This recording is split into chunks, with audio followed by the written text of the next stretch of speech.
October 30th, 2017, Monday of the 30th week in Ordinary Time. A reading from the letter of St. Paul to the Romans.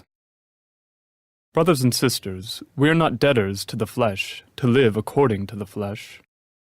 For if you live according to the flesh, you will die.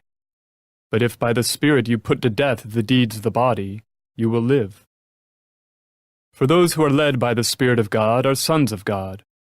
For you did not receive a spirit of slavery to fall back into fear, but you received a spirit of adoption, through which we cry, Abba, Father.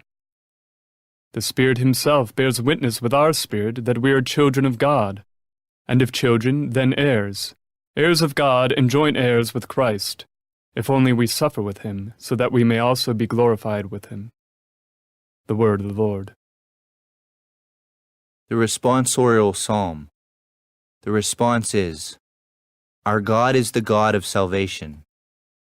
God arises, his enemies are scattered, and those who hate him flee before him. But the just rejoice and exult before God. They are glad and rejoice. Our God is the God of salvation. The Father of orphans and the defender of widows is God in his holy dwelling.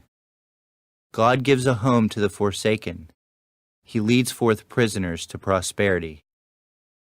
Our God is the God of salvation. Blessed day by day be the Lord, who bears our burdens, God who is our salvation.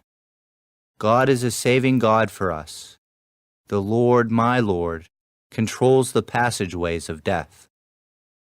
Our God is the God of salvation.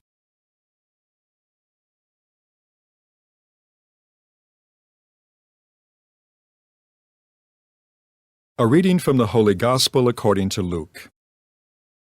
Jesus was teaching in a synagogue on the Sabbath, and a woman was there who for 18 years had been crippled by a spirit. She was bent over, completely incapable of standing erect.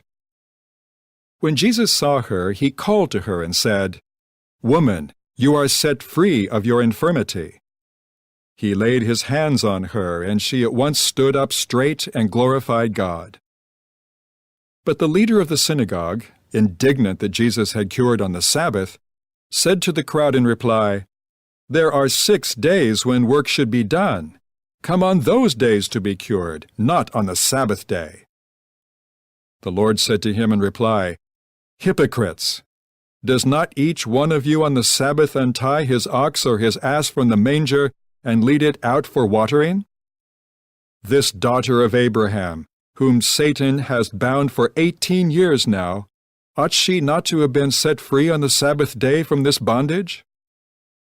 When he said this, all his adversaries were humiliated, and the whole crowd rejoiced at all the splendid deeds done by him.